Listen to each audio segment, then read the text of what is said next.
What has been on your heart when it comes to the local church, society in New Zealand, and across the world?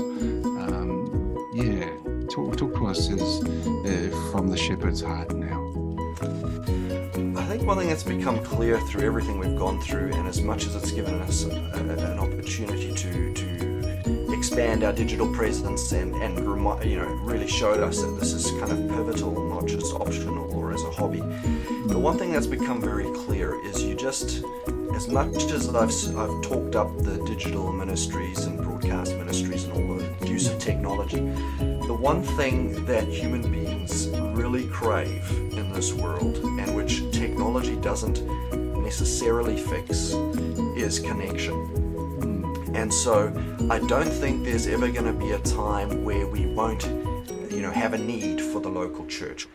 Pastor Adrian, welcome to Dealing Hope. I have been looking forward to catching up with you. We have been friends for quite a while since meeting you in that beautiful, probably one of the most stunning cities in the world, Cape Town.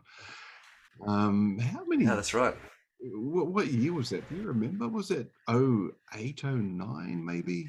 Yeah, must have been back then. I mean, I've been in New Zealand since New Year's Day 2010, and I think it was a year or two before that when you were out in South Africa. So yeah, somewhere around there. Yeah. Well, let It's a me, little let me, while, isn't it? yeah, it's been a while. And in fact, I'm going to start there and I'm going to ask you this question that I've begun to use. And I like this question. What food takes you back to your childhood? Ah, wow. Well, I'm afraid, unfortunately, my answer is not going to be very acceptable to the Health Ministry's department, but but actually, a barbecue, which in South Africa we call a braai, um, but not on gas like we do it here, over coals, right? So wood fire burns down into coals, usually in a oftentimes would be in one of those half drums that are Yes, old oil yes. drums cut in half, with a grate over as a grill, and yeah, just some good old barbecue. That smell. Some have said it it probably smells a little bit like the sanctuary of the Old Testament might have smelled. So yeah, I'd say if ever I smell that in the neighborhood, that takes me back to my childhood. Because whenever we got together as a family, or whether it was Christmas or whatever, there was always a barbecue involved. So where was that? Where was that place? You mean in Cape Town? So it was Cape Town? Yeah, yeah, yeah. That's right. That's right. That's where I grew up. Yeah. So I was born in Zimbabwe, but we moved to South Africa when I was about 2 years old, and that's pretty much where I grew up. A little town which has now become a suburb of Cape Town, called Somerset West. And sorry, you may have said that earlier and I missed it, but I'm just glad to get that detail. And so you've been in New Zealand with your family of Lara, and there's been quite a story that we've all followed and shared in your grief as well as in your Yeah. joys and celebrations. What does your family love about New Zealand? Oh, wow. Obviously, as far as no country is perfect. We'll start there. We are living in a fallen world, and that fallenness extends to every person in every country and every civilization. But New Zealand's been a great place to be able to raise children. And in South Africa, where I'm from, there's a lot of dangers, a lot of risks, a lot of violence, a lot Mhm. of crime, and that kind of thing. And so certainly it's just been great to be able to provide for our children an environment that's a lot safer. I mean, we're still, as having had experience in South Africa, probably a little on guard. I think some of that sticks with you, but relative to the environment that we started raising children in South Africa, it's just been great to be able to provide a little bit more of a carefree childhood for our children, compared to what it might have been if we'd stayed in South Africa. And I must say, you are in a beautiful part of the country there in Northland. It's just Yeah, absolutely. it's amazing If you had the opportunity to suggest to the Prime Minister one thing that could be done about New Zealand that would make it better, what would Adrian Webster advise? I guess, I mean, there's a lot of things, but Which is I why I'm guess in the current, limiting you to one. yeah. So I guess in the current climate, given the situation we find ourselves in a sort of a pandemic environment, and in a situation where we're hearing a lot of news reports on a healthcare system that's under strain, I'd Mm, have to say the single thing at the moment, right now, felt needs that could be improved on is probably a much larger investment in our health system. It just seems to me that the policies that have been passed, the expenditure that we've gone into in terms of the pandemic, it seems like very little's actually gone into what the government themselves have really acknowledged is the pinch point, which is the burden on the healthcare system. And so I just love to see serious upgrade and capacity improvements in that area, to be honest. mm, mm.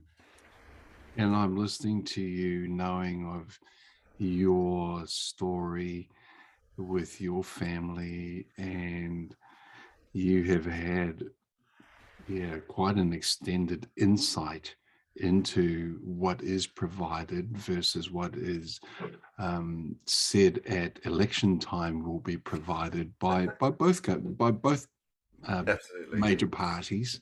That's right. Um, I do want to go a little down that journey, not so much. I look fully support what you've said about the need in healthcare, and it's one that needs, yeah, major upgrade.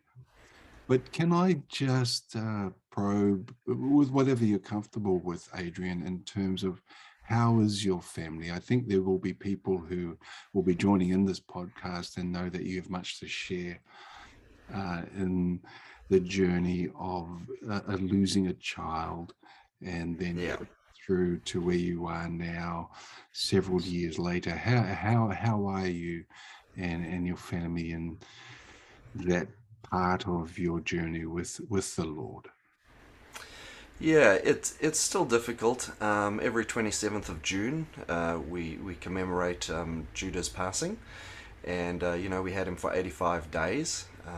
This 27th of June that's just gone by Mm, takes us up to 6 years actually, and mm, the twins Joshua and Judah, they were born on in April in 2016, and here we are all this time on from that, and I guess we we still feel that loss. There's still the wonderings, especially with them having been identical twins, as you see the other mm, one growing up and accomplishing things.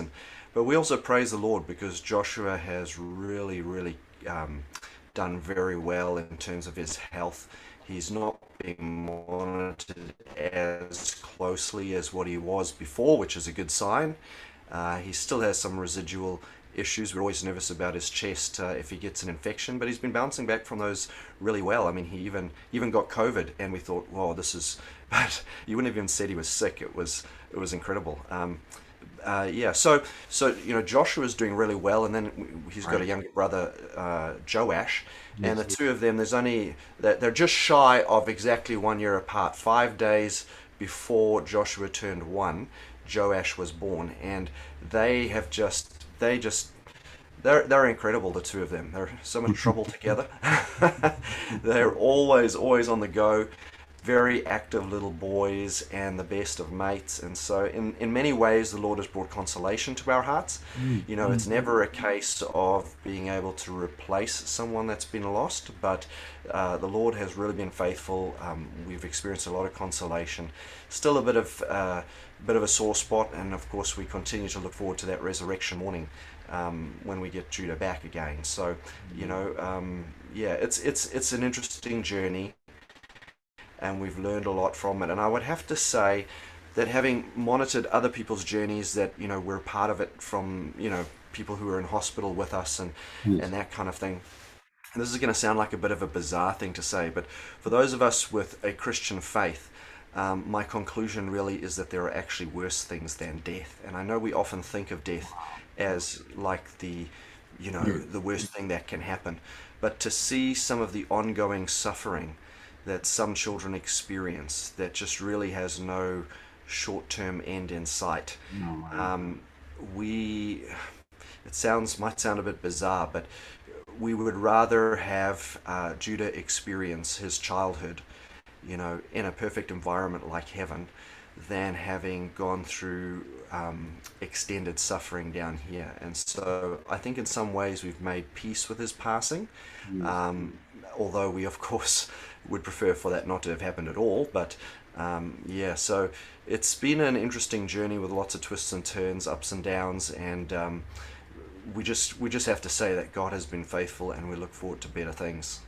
I appreciate your realness about that, Adrian, because the tensions that we face in the reality of these kinds of challenges, where often we minimize with Christianese platitudes that don't really answer the deep questions of loss and pain, and as you've highlighted, continual suffering.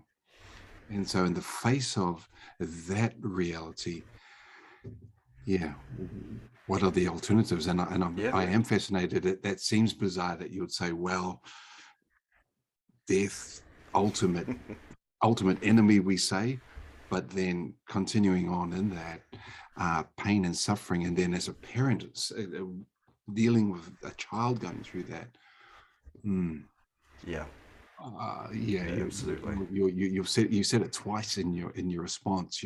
God has been so faithful, and that song that seems to be an anthem in recent times.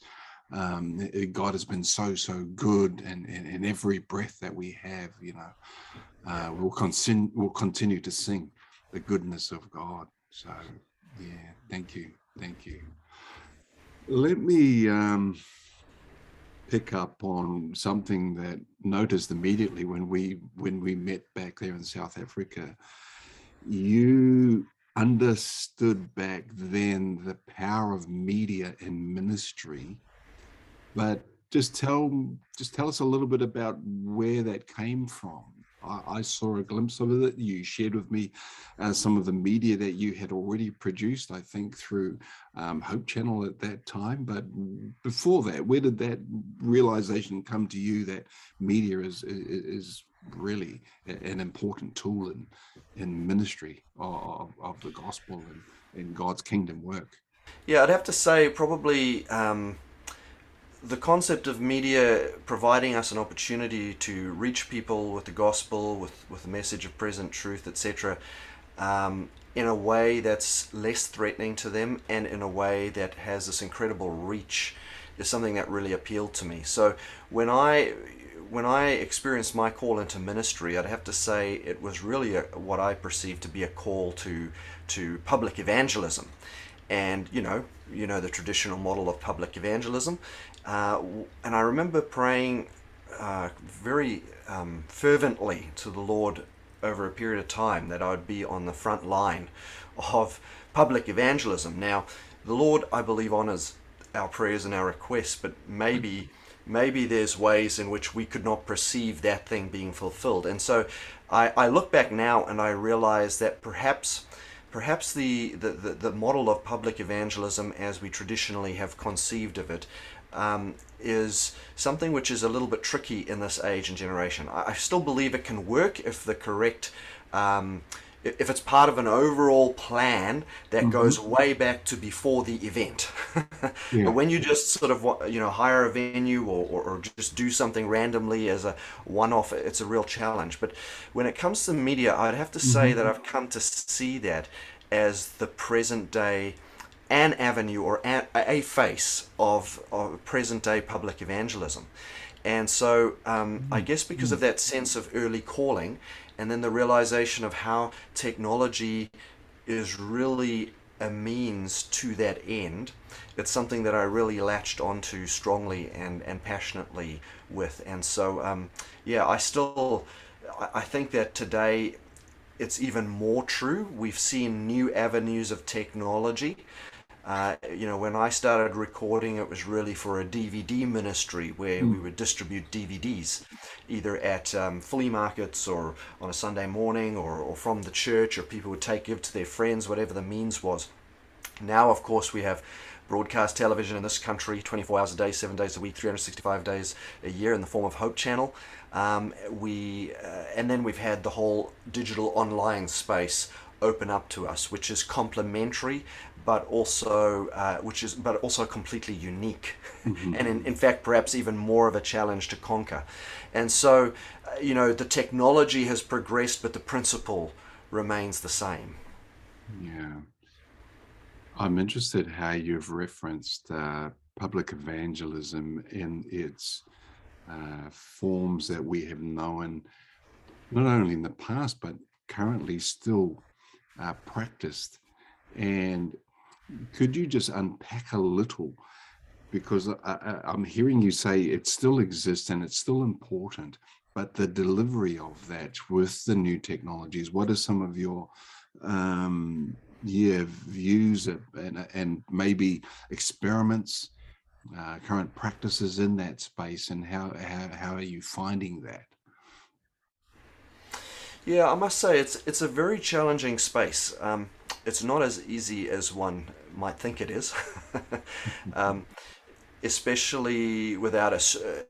So when I started in South Africa, there wasn't really anybody around me as such. It was myself and a good friend, and we kind of just bought some cameras and tried some things and got on with it. You know what I mean? My brother-in-law worked for the Hope Channel Media Center over there, Mm. and so he provided some expertise. But we were really doing it by ourselves, and a lot of what I've done has been like that. But I've always had a real bias towards technology. I've always been a computer mind. Had intended to go and study computer science and computer coding in particular prior to becoming a Christian and experiencing a call to the gospel ministry. And so, I I think guess. Adrian is called a geek. Yeah, that's right. That's exactly right. And so, bringing those things together has almost been sort of a natural progression or a natural journey. But it is a challenge because number one, technology moves quickly, Mhm. and new frontiers open up. I feel like we haven't really done a great job yet of conquering the online space. To be sure, there have been individual Seventh Day Adventists who have had great success, Mhm. um, but I think there's still a whole frontier there for us. And so, yeah, it's technically difficult on the one hand.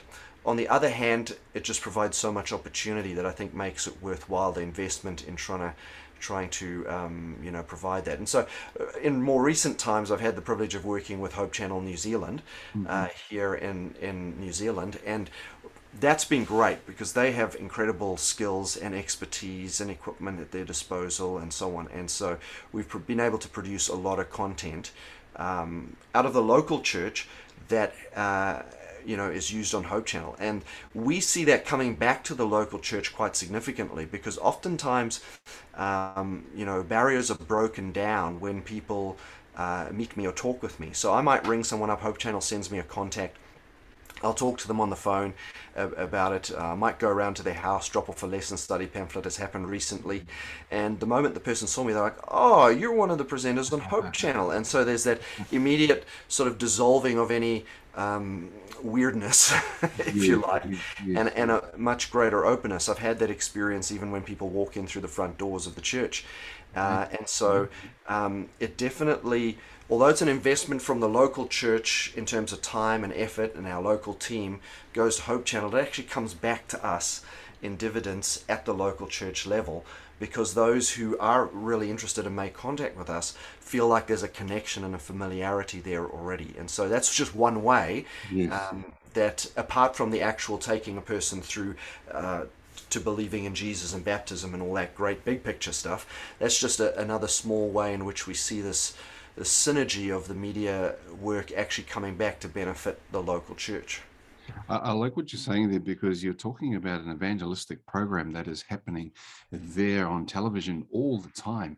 But you're touching now on the global corporate church as well as the local church. And I want to come back to this discussion about what the corporate church could be looking at with what we're facing now. But let me just come first back to the local church, because I'd like to just give you a scenario. Say I'm not a presenter on Hope Channel, but I'm a local church pastor or an elder or a leader at the local church. Um, we have a sense that media is important, but we're just not too sure what to do. What are some of the basics that we need to maybe be thinking about and putting together a little proposal to take to our church board in terms of what kind of programming we may be offering, whether it's on Sabbath with the way we live stream, and that may then include some of the equipment we may be thinking, or the type of people at the local church we need to be engaging to help us make things happen, because we've realized we have to have a virtual presence of some sort. Could you help us out there, firstly, Adrian? Yeah, so you're thinking of the digital space, aren't you, as opposed to partnering with Hope Channel for broadcast television? Is that right? Look, that's a good question, because I would like you to answer both that and as well as the digital space. So maybe start with where we were with Hope Channel. But when the Hope Channel contact comes through, and I know that's for some churches, they don't have those contacts yet, but Hope Channel is there. So maybe tackle some of that as well. And then when you're Okay. ready, move to the digital, local Yeah. church. If you're talking about producing media for broadcast, that is a in some sense, that's a much higher standard than the online space, right? The online space is a lot more raw. It's a lot more, one take wonder. You do especially if you're live streaming, there's no choice, right? Whatever happens, and you roll with it. Mhm. But when you work with Hope Channel for broadcasts, obviously there's a certain criteria that has to be met in terms of post production, in terms of visual quality, in terms of sound quality, and in terms of content quality, because broadcast television is a very finely tuned, high expectation sort of a situation. So producing media for them at that level really is something that has to be discussed in partnership with them. Make sure that all the specifications are met, the right kind of equipment is purchased, if that's the direction you're going. And even in terms of what sort of content are they looking for, that's a discussion to have with the Hope Channel. In terms of following up with contacts, man, this is low hanging fruit. This is a no brainer. We got to do that. Like, you don't get much of an easier contact in the community than when Hope Channel sends you an email or makes a phone call and says somebody's already receiving a lesson pamphlet book from us, or they've requested a Desire of Ages, or they've completed this Bible study course or whatever. Now, you don't know that that's necessarily going to go to where you might want it to go with baptism and full integration with the local church, but like, to not follow up on that, that's like criminal, because that's like seriously some of the best, most fruitful contacts that you can get. Like, a lot of pre-work has already been done. I sat down with a 63-year-old gentleman who had requested a lesson study pamphlet, and so I took the second. So he had requested last quarter's study, and I said to him when I made contact with him, look, we distribute these out of the local church. When the new quarter comes, I explain how it all works. I'll bring you one. And so sure enough, he actually contacted me and said, I'd love to have the next one. Went down, sat with him. It was a two-hour visit with him. And just, you could tell that so much of the journey had already taken place just from the content and the ministry that Hope Channel was producing. So just, if anyone in a local church is paying attention to this, find out from Hope Channel who the contacts are in your area. Hope Channel wants to partner with the local churches, and the local churches are just going to benefit exponentially from those contacts. Now, when you move over to the digital side, and you're talking now about how do we have a presence in the digital space as a local church. Yes. In some ways, that's a little less complicated. There's a lot more room for trial and error. But one of the big principles there is consistency. If you're going to build a digital presence and a digital ministry, it has to be consistent. It has to be ongoing. It's not something you can turn on now during a pandemic lockdown and then turn off at the end and then turn it back on again. I mean, you can do that if all you're aiming for is providing some sort of connection for your local church members. Yes. But if you're actually looking at developing a ministry, then it's about that consistency. And that's probably the biggest challenge I've had. The local church pastor tends to be very busy. And so when you think about developing an effective digital online presence, you really have to ask yourself, well, how can we do this in an ongoing and sustainable basis? Are there multiple personalities that can bring something, or different types of recordings to the scene of action? Can we build a team around those presenters so that they can focus on content rather than them having to do all the technical stuff? And so, post-production as well. And if you can build a team around this, it actually becomes a very significant ministry that can have enduring and ongoing success at building. Probably my personal biggest challenge has been in the area of consistency. Like, I tend to go hard with something, but then, of course, it takes a lot of time and energy. And then all of a sudden you have to go and do other things that are local church related, and that can take you away from that focus for a while. And so even for me, I find it to be a bit hit and miss. I'd love to be able to just concentrate on that on a full-time basis, but the diversity of the local church ministry doesn't really allow for that. And so if you're in a church and in a congregation where you can build a team around it and have a bigger plan, then I think one can be very successful at it. Great words, and I really appreciate the advice that you've given about consistency, about building a team, and also just the need to acknowledge that this is the current reality, and we have to deal with it and figure out ways of how we go about it. I'm going to switch you back now to what I referred to earlier as the global corporate church, and I'm meaning more, say, us in New Zealand or us here in the South Pacific. And you and I have had great conversations about this in the past. And every time I say something to you, you take it to another level and you come back and I'm like, okay, I haven't thought of that before. But let me just probe you here and just ask, so as a church today with technology, what are we looking at? What is on the horizon that we need to be aware of? And some of the things that we need to be moving on, understanding that we do move slowly, but just put it out there and say, hey, you guys, you got to be doing this or thinking this, and this is where things are at. Yeah, absolutely. As I said earlier on, technology just moves at a pace that we struggle to even, keep up with. I know that at the South Pacific Division, at the media center there, they have some real bright minds that are really looking at innovating in ways that we probably are not even conceiving of at a local church level. Like, I guess the challenge for me is, as I said, we're probably not even succeeding well as a general rule in our social media presences, and this is generalizations. Some churches are doing really great, or our digital evangelism and that kind of thing. But you're right. One of the key things that's become apparent to me is I think we have to recognize, even at a local church level, that this digital ministry dynamic is, we've been treating it for too long like a hobby.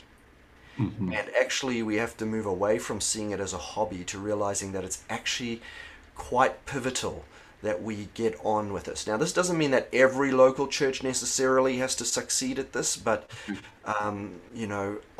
many that can should. And we're talking about social media still, but I mean, you can see trends into what we call the metaverse developing, where major companies are investing money in virtual land, virtual property, Nike and others that are setting up, digital stores, for the lack of a better term. And yes, we're familiar with online shopping, but this is sort of next level virtual reality type of thing, where you live in the so-called metaverse. I mean, even Facebook is sort of rebranding under a parent organization called Meta, and they're starting to push this very hard. And so there's actually a transition that's happening now from what we call Web 2 to Web 3. And if you're wondering what's the difference between Web 2 and Web 3, think, two-dimensional versus three-dimensional. So some people would refer to Web 3 as an embodied internet. So it's taking the experience into a whole new level. Like right now we're communicating in a sort of a 2D world, if you like, with Zoom. But a time is coming where through the use of virtual reality headsets and the like, we'll probably go into virtual meeting rooms and be able to virtually interact in a sort of a three-dimensional sort of an experience. Wow. It's a whole nother sort of next level type of thing. And this is where the corporate world, this is where the digital technological world is presently heading towards. And we are still trying to figure out how Facebook works. So as I say, there are some really bright minds in our church organization that are already looking at this. Yes. But as far as the broader church is concerned, we're still probably treating what is mainstream now as a hobby, instead of recognizing its potential and the need for it to become actually one of the sort of mission critical ministries of our church. I mean, like we talk about the general conference and the additions and changes to the church manual every 5 years and so on, but I'm not sure that maybe I just haven't read the manual lately, confession time, but that we have personal ministries, and we have deaconry, and we have elders, and we have all those traditional ministries, but I'm not sure that we have actually even gotten to the point where we recognize that maybe we should have a board position for a digital ministry team. And I'm not sure that that's even included in the church manual yet. I'm pretty sure not. Having just come from the general conference session, I can attest to that fact. This is all really quite mind-bending, what you're telling us, and I'm getting my head around it. And I must say though, seriously, I did hear reference, and I can't remember when, during the general conference session from the stage, a reference to the metaverse. So as you say, there are some great minds thinking about these things and trying to get themselves around it. What's valuable here, I believe, is that you are very rooted in the local church and connected to it, and giving us a perspective from that space where this conversation really is targeted at. And I do want to bring our conversation back to you, Adrian, as a church leader. I know your heart as a pastor, as a leader of the local church, as well as through media. Just come to us here as we're wrapping up on what you've been praying for, what has been on your heart when it comes to the local church, society in New Zealand and across the world. Talk to us as from the shepherd's heart now. I think one thing that's become clear through everything we've gone through, and as much as it's given us an opportunity to expand our digital presence and really showed us that this is kind of pivotal, not just optional or as a hobby. The one thing that's become very clear is as much as I've talked up the digital ministries and broadcast ministries and all the use of technology, the one thing that human beings really crave in this world, and which technology doesn't necessarily fix, is connection. And so I don't think there's ever going to be a time where we won't have a need for the local church, or we won't have a need for, at the very least, home church style groups or whatever, because I think that at the end of the day, nothing can really substitute for the social network that God created, which was people connecting with people. And I would go as far as to say that if anything, you can have such a focus on technology that it can create a greater divide or a greater disconnect. So there's a way in which it can be an aid and it can help us, but there's also a way in which it comes short. And Mm. so there's really going to be a need for us to foster connection, and perhaps through ongoing technological advancement there'll be ways in which that connection can be much better than our current technology allows for. But I think the thing to keep in mind is, for digital ministry to really succeed the way that one-on-one evangelism would succeed, it has to have a relational component. And so, going beyond the content question, we have to ask ourselves, so how can we embrace technology in a way that involves connection? Now, I know the question you asked is about the local church, but coming back to that now, that's where the local church excels. And we've taken a big knock through COVID, and some of that has been imposed upon us, and some of it has been self-inflicted. When I think about the way we have reacted against one another over political issues, over differences of opinion on medical issues like vaccination, I sometimes wonder to myself, are we really putting our best foot forward as a church? Because we don't always handle those things, I think, with a mature Christ-like spirit, and it causes a lot of fragmentation and a lot of disillusionment and a lot of falling away. And so, yes, some of the damage to the local church over the last while has been because we haven't been allowed to meet, or whatever the case may be. But there's been another component we have to take responsibility for, Yes. and that is that we haven't always loved each other despite our differences over issues that are actually not core issues, in terms of salvation, in terms of our calling, in terms of our mission. And so we've created divisions and divides that have brought wounds. And I think going forward as a local church, we really have to challenge ourselves. It's like I often refer my local church to historical situations, such as theological conflicts of the past that have caused division in the Seventh-day Adventist Church. And one of them was, ironically, the nature of Christ. And the irony for me was that we debated the various sides of the nature of Christ with such vehemence and with such passion and with such conviction that we often treated each other in a way that was unchristlike. So in order to win the argument over the correct teaching of the nature of Christ, we demonstrated a greater failing, which is that we were not Christ-like and we did not partake of the nature of Christ. And I think that there's that kind of thing. This whole situation has just helped us realize that for all the grand theology we talk about, connection is not only the one thing we crave, but the one thing that sometimes we fail at providing, even at a local church level.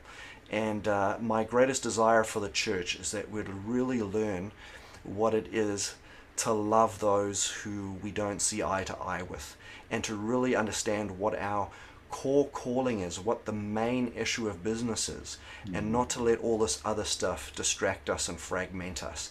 Because I think in that we give the enemy his greatest win.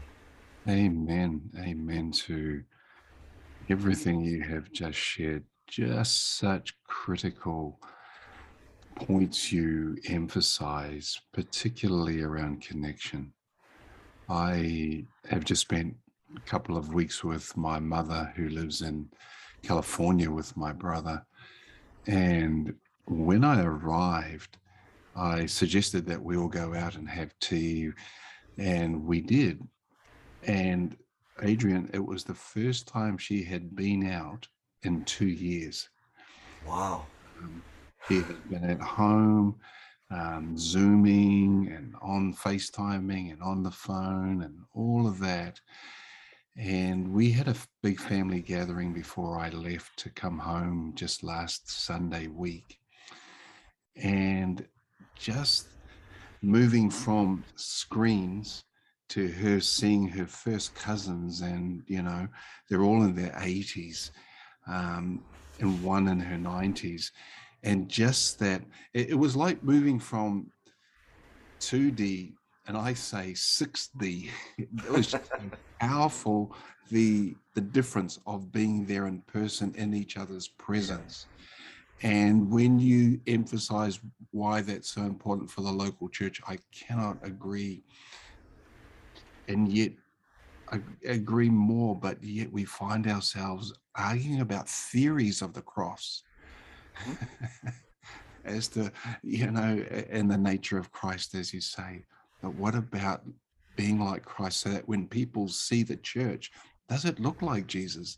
And sadly, it hasn't. And that really, as you say, I agree. We have to own up to that. That's something for us to say, yep, got that wrong, and we need to do better. So, yeah, thank you, Adrian. Thank you so much. I do know we have to wrap up here. I'm so appreciative of your time here today. But can I just give you one more opportunity just to have a last word here on anything that's on your heart that you want to say before we go today? Is there anything else I can just wring out of you before we go?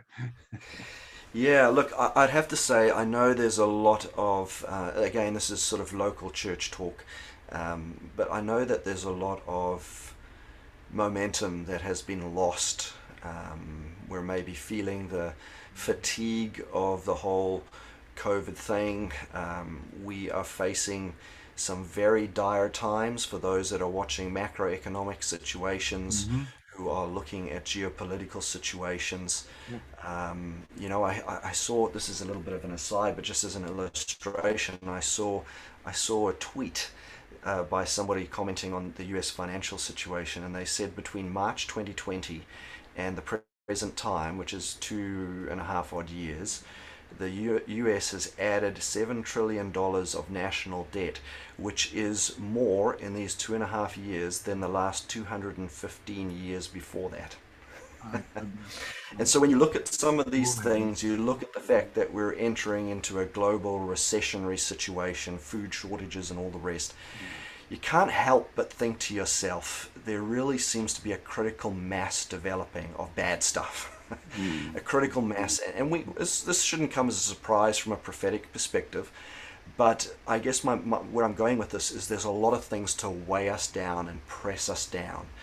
And we need to be praying for a refreshing of the Spirit. We need to be praying for the grace of Christ to help us push forward in these times for the sake of the kingdom of God. Because at the end of the day, that is the only solution to this world's woes.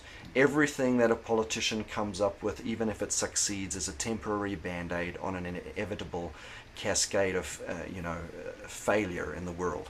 And so I really think, I sense amongst my colleagues, I sense in the churches, in a sense, we're beaten down, we're a bit tired, and I think we need to be praying for that refreshing of the Spirit that would be countercultural in the sense that it would keep us going forward with, if anything, with greater anticipation and expectation from the Lord of the good things that He will provide to come. Adrian, thank you. Thank you so much for dealing some seriously good hope today for our church leaders across our union, and we have many others who join from other parts of the world as well. So to you and to your family and to your ministry, much love and blessings, and looking forward to seeing what God will continue to do through you. Yeah, thanks for having me on. It's been great to talk with you. Absolutely, absolutely.